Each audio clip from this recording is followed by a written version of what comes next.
Hello, this is Rory with the Love Chat, and today's topic is false hope. Now, this is video number 110. If you have a question you'd like for me to consider featuring on the channel, please write it in a comment below. And if you enjoy these videos, please do me a favor, subscribe and hit like so that the channel can grow and reach people who need good, solid information that's honest. Also, if you'd like to do a Skype or email coaching, be sure to visit my website, thelovechat.net/coaching. Now then, let's talk about some false hope. False hope is basically a version of mind reading, and it comes in two different forms. I like to describe false hope and false doom, which means the belief that something good's going to happen based on very little evidence, or the belief that something very bad is going to happen based on very little to no evidence. False hope happens a lot of the time when we are taking situational events.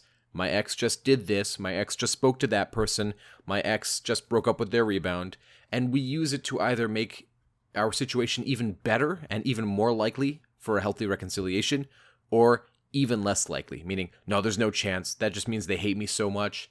Every little sign that you see is doom and gloom, when really it probably means nothing.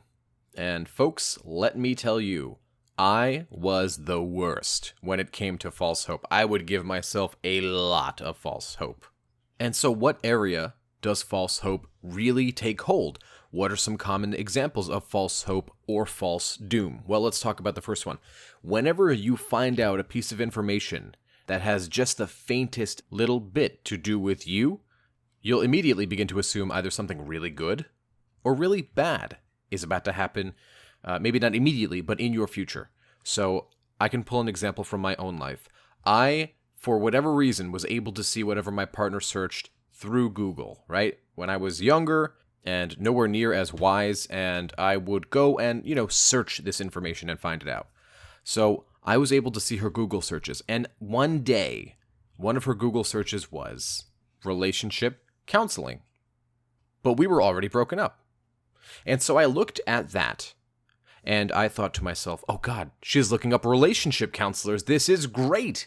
She's going to come back to me, and we're going to get back together, and it will be just amazing and great and wholesome, and we'll go to that relationship counselor, and we'll repair the bond between us. And this is like maybe the second or third week after the breakup, and I was really still in that bad place. And so I told myself, this is fantastic. But I never stopped to think at that time, well, maybe she was searching up a counselor for a friend, right? Because it didn't make sense with the story I was telling myself, right? And frankly, contextually, it made sense. We just broken up, and here she is a couple weeks later searching relationship counselors. So I thought to myself, yeah, okay, this makes sense. I'm not crazy, right? And I would show it to some of my friends who knew deeper information about my situation at that time, and they said, I think she broke up with you and was really committed to that breakup, and I think that there's probably little to no chance that she's going to come back. And they were right, because for the next 5 months or so, she did not come back. But do you see how much twisting and turning I did with that bit of information that I obtained? And I used it as a means of, well, my ex misses me and she's ready, willing, and able to work things out. To give you another example, I was at a mutual gathering with a friend, and it was a group party, and I knew that my ex was going to be arriving at a certain time. I had found out through other friends, and so I made sure to get there before she did, enjoy my time, and leave before she came. So that's exactly what I did. And it was later told to me that after I left, she cried her eyes out knowing I was there. And so what did I do? I said, this is great. It's been like 2.5 months. I'm still not fully healed yet, is kind of where I was at. And I thought to myself, this means she misses me. She'll come back any day now. Look, she's still crying over me. Ha! I've got her. She's practically in the bag. No word. Another couple of months went by. Nothing. She reached out when she reached out 6 months later, but by that time I was fully over her. The point is, we will take the little tiniest bit of information and use it to either give ourselves false hope, or we will use it to doom ourselves and say the worst of the worst is going to happen, and it's been a week since the relationship, and they're already with somebody new, they're never coming back, they're fully healed, that's it, I'm done, I'm out of the game. Well, maybe they were using that person just as a distraction. Maybe they're not going to be with that person forever. Maybe they have no business giving themselves to another person emotionally at this moment.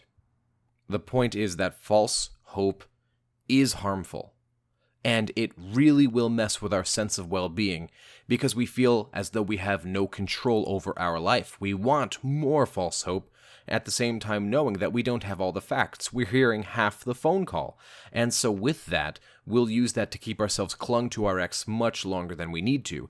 If you're not able to move forward and work on you, then you're still beholden to your ex's whims, meaning you cannot act from the attractive place we discuss in every video, that sense of individuality and self-pride and confidence and self-love, and you have things going on in your life. You're not able to do that because you're not letting yourself detach from your ex and focus on you. And so here is my advice for you today. Pull away from the false hope. Pull away from the false doom. As of today, you should act as if your ex is never coming back and throw yourself completely into the self-work. Now, for those of you who are thinking to yourselves, oh God, I don't want to hear that, don't tell me that, don't tell me that. You should already be in no contact and focusing on yourself. So tell me how this is any different than what you're already doing. If your ex comes back, you react then. If they do not come back, you're still out there improving, making yourself better, happier, and more at peace with you. I'm going to say that one more time, because at first I didn't like this idea either, and I freaked out about it. If you act as if your ex is coming back, part of you will be waiting. That part of you is the part of you that you are not allowing to let go and to heal. If you let your ex go, you are able to act more attractive, and the change is genuine, and you can decide for yourself if you want this person back when they come back. What I recommend now is to act from a standpoint of your ex is never coming back. That way, all of this healing is not for them. It's for you. That's all I had for today. If you found my video helpful, I'd be very grateful if you subscribe and hit like. Please leave a comment below and tell me how I did on this video, and tell me what topics you would like to see in the future.